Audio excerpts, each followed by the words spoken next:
यो question class 12 business mathematics application of डेरिवेटिभबाट लिएको हो।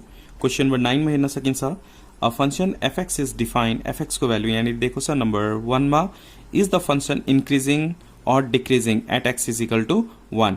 यो फंक्शन इंक्रीजिंग हुन्छ कि डिक्रीजिंग हुन्छ at x is equal to 1 मा। यसको लागि हामी के गर्ने, फर्स्ट डेरिवेटिभ फाइन्ड आउट गर्ने। आफ्टर दैट नंबर 2 मा के भनेको छ, what is the turning point. Turning point भनेको स्टेशनरी पॉइंट हो, भनेको भ्यालु अफ x निकाल्नु पर्ने। टर्निंग पॉइंट भनेको हामीले के निकाल्नु पर्ने, भ्यालु अफ x। यसको लागि चाहिँ फर्स्ट डेरिवेटिभ के हुन्छ, 0 हुन्छ। After that at what point does the maximum value, त्यसपछि मैक्सिमम र मिनिमम भ्यालु निकाल्ने। त्यसपछि नंबर 5 मा भनेको छ, what is the point of inflection. Point of inflection find out गर्नलाई second derivative is equal to 0 हुन्छ। सो हामीलाई यहाँनिर फर्स्ट डेरिवेटिभ पनि निकाल्ने र सेकेन्ड डेरिवेटिभ पनि निकाल्ने। Okay, up to here let's do it. Here what is the value of fx? fx is equal to 4x cube minus 15x square plus 12x plus 17. Now we have to find out first derivative and second derivative. First derivative भनेको f1 dash लेख्दा भयो। So we can write f1 dash। यसको directly find out गर्न सकिन्छ। First डेरिवेटिभ कसरी find out गर्ने, यो दुईटा मल्टिप्लाई गरिदिने र पावर अफ 1 सब्ट्र्याक्ट गरिदिने। 4 into 3 12, 12x power 2 माइनस यो नंबर र पावर मल्टिप्लाई गरिदिने। 15 into 2 30, so right 30 x power 2 minus 1 1 नलेख्दा भयो, प्लस 12x को डेरिवेटिभ के हुन्छ, 12 हुन्छ। Similarly second derivative find out गर्ने। सेकेन्ड डेरिवेटिभ फाइन्ड आउट गर्दा डबल डैश दिने is equal to 12 into 2 24, so 24x 2 minus 1 1 power नलेख्ने, माइनस 30x को डेरिवेटिभ के हुन्छ, 30 हुन्छ। नंबर 1 क्वेश्चन नंबर 1 मा क्वेश्चनले के भनेको छ, is the function increasing or decreasing at x is equal to 1। x is equal to 1 मा इंक्रीजिंग हुन्छ कि डिक्रीजिंग हुन्छ। So we can write at x is equal to 1। सो f1 here we have to f dash of first derivative and 1 is equal to, अब first डेरिवेटिभ लिने increasing छ कि decreasing छ यो फाइन्ड आउट गर्नलाई हामीलाई फर्स्ट डेरिवेटिभ लिनुपर्छ र x को प्लेसमा हामीले 1 राख्यौं, यहाँ 1 राख्ने। 12 यहाँ 1 पावर स्क्वायर माइनस 30 यहाँ 1 प्लस 12, यसलाई क्याल्कुलेट गर्ने। 1 स्क्वायर 1 into 12 12 हुन्छ, minus sorry here 30 into 1 30 plus 12 calculate गर्ने। अब यो क्याल्कुलेट गर्दा कति हुन्छ, यो 12 प्लस 12 24, 24 माइनस 30 भनेपछि माइनस 6 आयो, minus 6 which is less than 0। Less than 0 आयो भने के हुन्छ, fx is decreasing at x is equal to 1। therefore fx is decreasing at x is equal to 1। Number 2 मा के फाइन्ड आउट गर्नुपर्ने, यहाँनिर what are the turning point। Turning point भनेको stationary point. Stationary point को लागि के हुन्छ, first डेरिवेटिभ के हुन्छ, 0 हुन्छ। So we can write on here for turning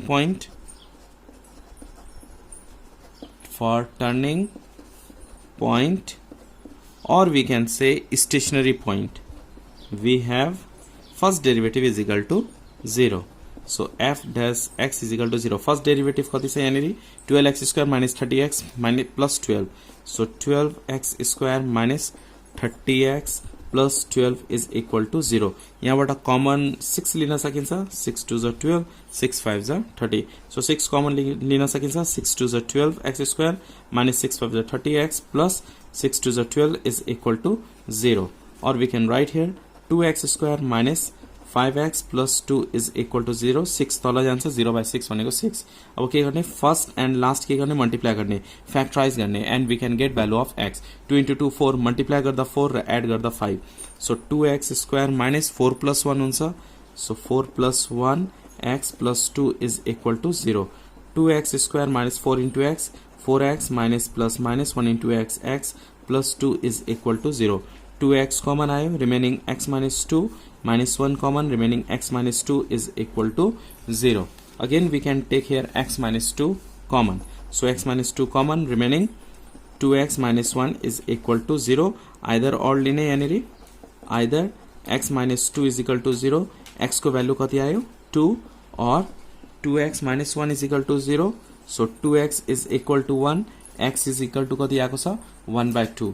so stationery point दुईटा आएको छ 2 and 1/2 सो 2 and 1/2 अब नम्बर 3 मा क्वेशनले के भनेको छ at what point does it have maximum value कुन पोइन्टमा म्याक्सिमम भ्यालु हुन्छ दुईटा पोइन्ट आएको छ यहाँनेरि 2 र 1/2 2 मा कि 1/2 मा म्याक्सिमम हुन्छ त्यो फाइन्ड आउट गर्नुपर्ने अब यहाँनेरि हामीले सेकेन्ड डेरिभेटिभमा राख्नुपर्छ अब सेकेन्ड डेरिभेटिभमा यहाँनेरि हामीले 2 राख्यो भने ग्रेटर आउँछ ग्रेटर आएपछि के भयो मिनिमम भयो अब 1/2 राख्दाखेरि 1 यहाँनेरि हामीले 1/2 राख्यौं भने 12 minus 30 minus 18 हुन्छ म्याक्सिमम नेगेटिभ आयो भने के हुन्छ म्याक्सिमम पोजिटिभ आयो भने के हुन्छ मिनिमम तर यहाँनेरि चाहिँ इन्क्रिजिङ डिक्रिजिङको कुरा गरेको छ फर्स्ट डेरिभेटिभ फाइन्ड आउट गर्नुपर्ने हुन्छ यहाँनेरि now in number 3 so in number 3 we can do at x is equal to 1/2 so f double dash 1/2 is equal to यानी हामी सेकेन्ड डेरिभेटिभ में सेकेन्ड डेरिभेटिभ लिनु पर्छ र x को प्लेस में 1/2 राख्ने so we can write here 24 into 1/2 minus 30 यो दुईटा डिवाइड गर्दिने 12 हुन्छ so we can write here 12 minus 30 is equal to minus 18 which is less than 0 therefore less than 0 आयो भने के भन्ने fx is maximum or fx is max at x is equal to 1/2 1/2 हुँदाखेरि के हुन्छ fx is maximum number again at x is equal to 2 2 हुँदाखेरि के हुन्छ अब सेकेन्ड डेरिभेटिभ में राख्ने इन द प्लेस अफ 1/2 को प्लेस में 2 राख्ने इज इक्वल टू यहाँ सेकेन्ड डेरिभेटिभ में के छ 24 x को प्लेस में 2 राख्ने so we can write here 24 into 2 minus 30 calculate गर्ने यो क्याल्कुलेट 24 into 2 48 minus 30 48 minus 30 भनेको 18 which is greater than 0 greater than 0 आयो भने के हुन्छ मिनिमम हुन्छ therefore fx has minimum value at x is equal to this or fx is minimum at x is equal to 2 hope you understand this question number 9(3) now 4 मा हेर्नुस् 4 मा क्वेशनले के भनेको 4 पनि मैले गरिसके मिनिमम भ्यालु र म्याक्सिमम दुईटा आइसकेको छ नम्बर 5 मा क्वेशनले के भनेको छ what is the point of inflation निकाल्नु पर्ने पोइन्ट अफ इन्फ्लेसन को लागि हामी के गर्नुपर्छ for point of inflection we have to do second derivative is equal to 0 now look at here for point of inflation so this one number 5 we can write here for point of inflation second derivative is equal to 0 second derivative को value कति छ 24x minus 30 is equal to 0 so 24x is equal to 30 x is equal to 30 divided by 24 x is equal to 5/4 therefore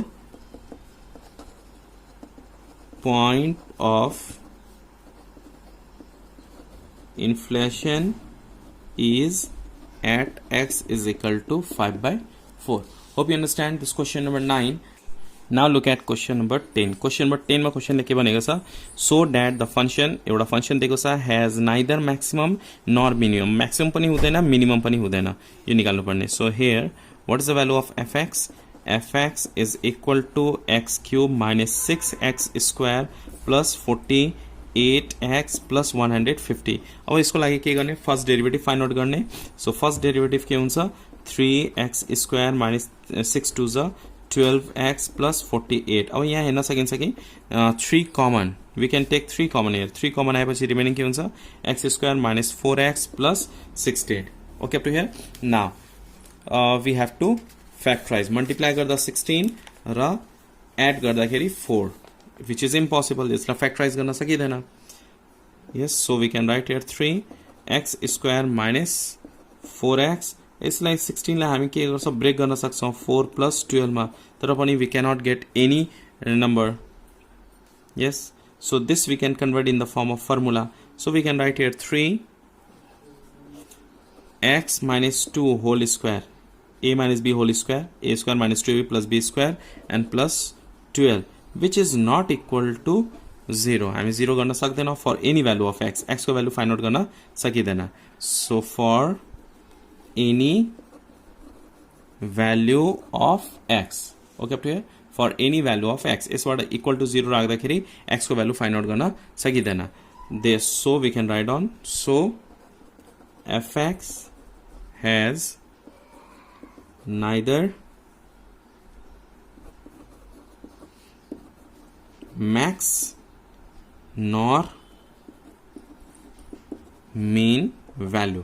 x को value आएपछि मात्र second derivative find out गर्ने र second डेरिभेटिभमा के गर्नुपर्छ, भ्यालु अफ x को राख्नुपर्छ र नेगेटिभ आयो भने म्याक्सिमम हुन्छ, पोजिटिभ आयो भने मिनिमम हुन्छ. तर यही x को भ्यालु आएन भने नाइदर म्याक्सिमम नर मिनिमम भन्ने. Okay up to here. Hope you understand this question number 9 and 10. Video मन पर्यो भने प्लिज लाइक गर्नु होला, न्यू हुनुहुन्छ भने please subscribe and please share with a friends too. Thanks for watching till last. Keep supporting and keep sharing.